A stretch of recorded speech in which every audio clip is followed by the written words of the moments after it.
Israel sendiri telah dikenal dengan kemampuannya dalam desalinasi, ya. Sebagai negara yang rawan air selama lebih dari 2 dekade, Israel telah mengambil air dari Laut Mediterania dan mengolahnya melalui proses osmosis reverse, ya. Nama terakhir merupakan proses mengeluarkan garam dari air laut untuk membuatnya dapat diminum.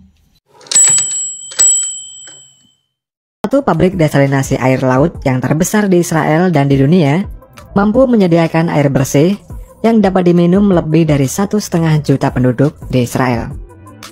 Pabrik tersebut memiliki kemampuan untuk mengolah air laut menjadi air bersih hingga 624.000 meter kubik perharinya. Dalam pengolahannya, air laut dipompa menuju ke reservoir. Kemudian dari reservoir, air akan masuk ke tempat yang berisikan ikan jenis tilapia. Ikan ini berfungsi sebagai quality control dari air laut. Ikan ini dapat mendeteksi air laut yang tercemar. Setelah air laut aman dari pencemaran, air tersebut akan menuju ke pabrik desalinasi air. Dan setelah diolah, air akan didistribusikan ke rumah-rumah penduduk untuk keperluan sehari-hari mereka.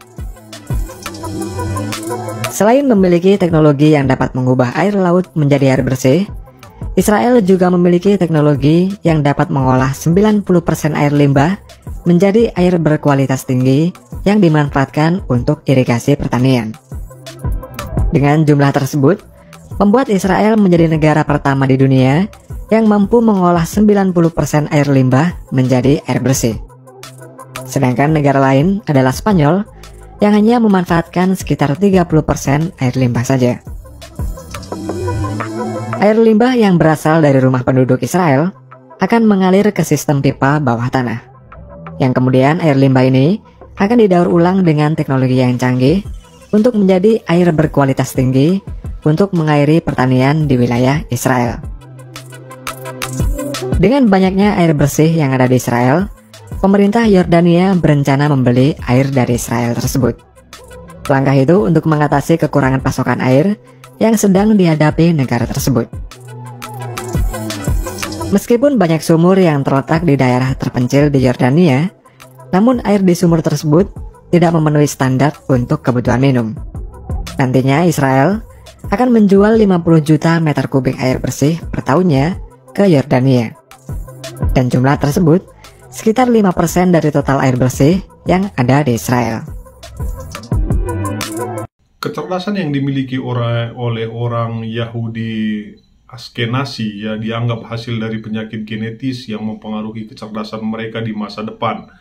Nah, hal ini diungkap dalam makalah Profesor Georgi Koran, ya, diterbitkan pada 2005.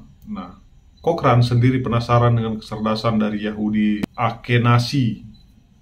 Cochrane sendiri penasaran dengan kecerdasan dari Yahudi Ashkenazi. Nah, tak sendiri ia melakukan penelitian dengan Herpening, profesor kehormatan di Universitas Utah, Amerika, juga anggota dari National Academy of Science. Hasilnya ada 3 hal yang membuat Yahudi Ashkenazi ini memiliki kecerdasan yang tinggi. Pertama, diakibatkan pengaruh tingkat historis perkawinan yang rendah. Kedua, adanya penganiayaan sosial dan politik yang memaksa kaum Yahudi beralih kuadran dari sebelumnya yang bergelut di pekerjaan yang bersifat umum menjadi profesi yang menuntut kecerdasan, ya, inovasi dan kreativitas tinggi. Ketiga, kecenderungan menderita penyakit yang mempengaruhi pengolahan sphingolipid, ya, molekul lemak yang mengirimkan sinyal saraf. Hingga saat ini keberadaan orang-orang Yahudi dinilai masih mendominasi meskipun jumlah mereka hanya sedikit. Meski demikian, kecerdasan genetik pada kaum keturunan Ashkenazi ini tetap menjadi objek penelitian menarik yang menghasilkan serangkaian temuan baru untuk mengungkap rahasia kecerdasan otak mereka.